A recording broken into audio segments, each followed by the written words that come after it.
All right, hello, it's silverkyle, and today we are going to be taking a look at X-Men Mutant Massacre, which is the reprint that we just got. That I don't know is technically, I think technically the release date is January 11th, 2022, but for some reason in Canada we've been getting things a little bit earlier, so I ended up getting this last week, so December 2021, and I'm used to that with DC. Every once in a while we'll get DC a little bit earlier, like maybe a week or two. But lately I've been getting some of the Marvel Omnibus here that I order from indigo.ca, and they seem to be getting some of the books earlier, which is freaking awesome. And I don't know why. I don't think these are printed in Canada. I know that the DC ones are. I'm trying to see if I can find anything here, but I don't see it. Either that or it's just eluding me, which is entirely possible. But either way, we're going to take a look at this. And this is the pretty much the first X-Men crossover omnibus that we have. And this is also the standard edition. The direct market cover is that one right there.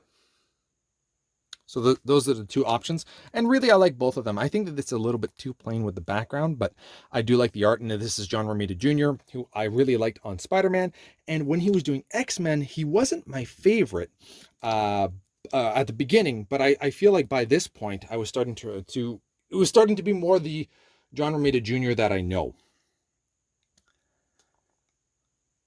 So this retails for $125 in the US, $156.25 in Canada. I think it's the first time that we get 25. I haven't seen that before. Do I have any omnibus? Yeah, just give me a second. I'm just curious to see. 157. That's weird. This just came out, and that's 157. So, and this one's 75 cents cheaper. I have no idea why. All right. And I ended up getting this for maybe 110, I think 112, 113, tax included, from indigo.ca.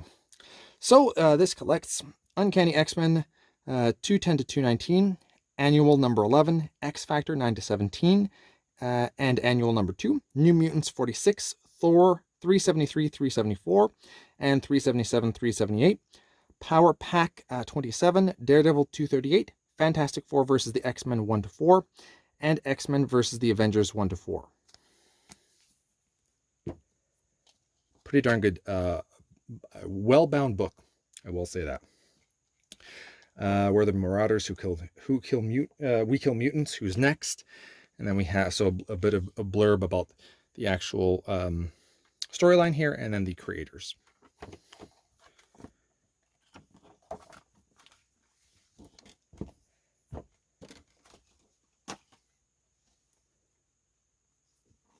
Let's open that up because it's a wraparound. There we go. Sabretooth and Wolverine. Pretty nice. Yeah, I like it. I was going to say I would probably like this with more colors, but this kind of works as well.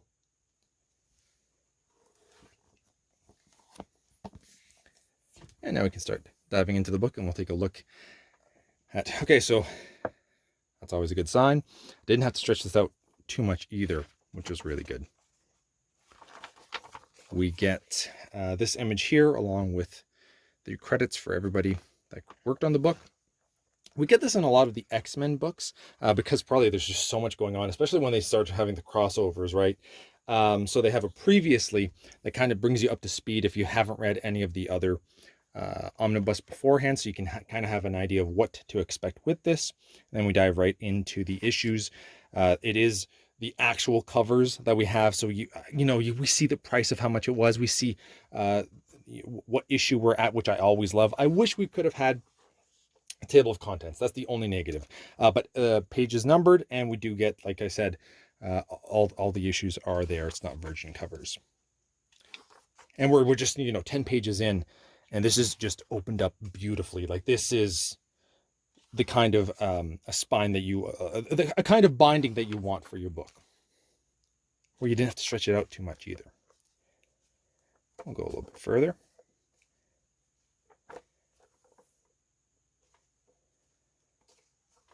There's some Thor. That's a really nice cover too. I like that a lot. Down just a bit. There we go.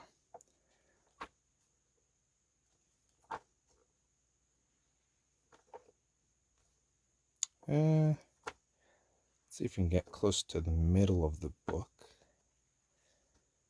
It looks about the middle, and it just lays flat perfectly like this. They did a really good job with this. I will say that the paper quality is very nice as well. It's gloss. It's nice and glossy. Not overly gloss like some books. I seem to like the very glossy books, but this one isn't overly glossy. But the other nice thing is that lately, especially a lot of X-Men books, I find, they've been having like this paper quality where sometimes they'll be glossy and sometimes it'll be a lot rougher. And it's the same omnibus, which is really weird. I don't know why that happens every once in a while. I have no idea about any of the storyline here. I've heard about the Mutant Massacre. That's pretty much it. Don't know at all about what's going on. All right, so we can get into the extras here.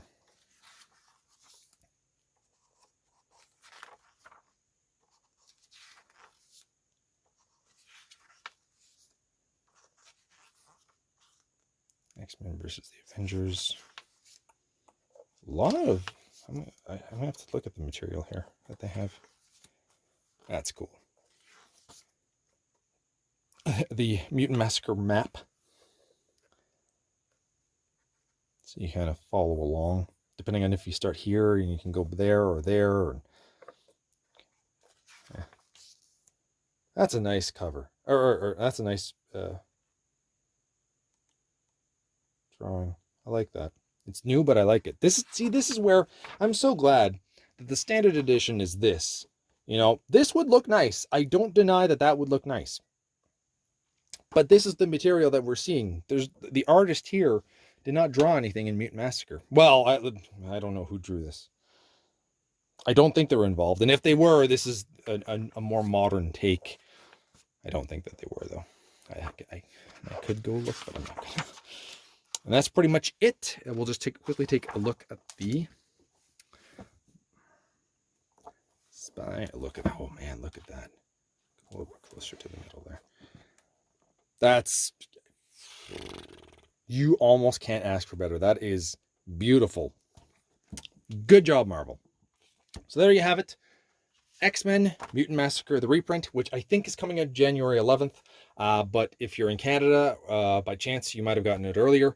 Let me know in the comments below if you've read this before and if it's good, and also if you ended up getting it early. So thank you all for watching. You have been bearded in. Beardage.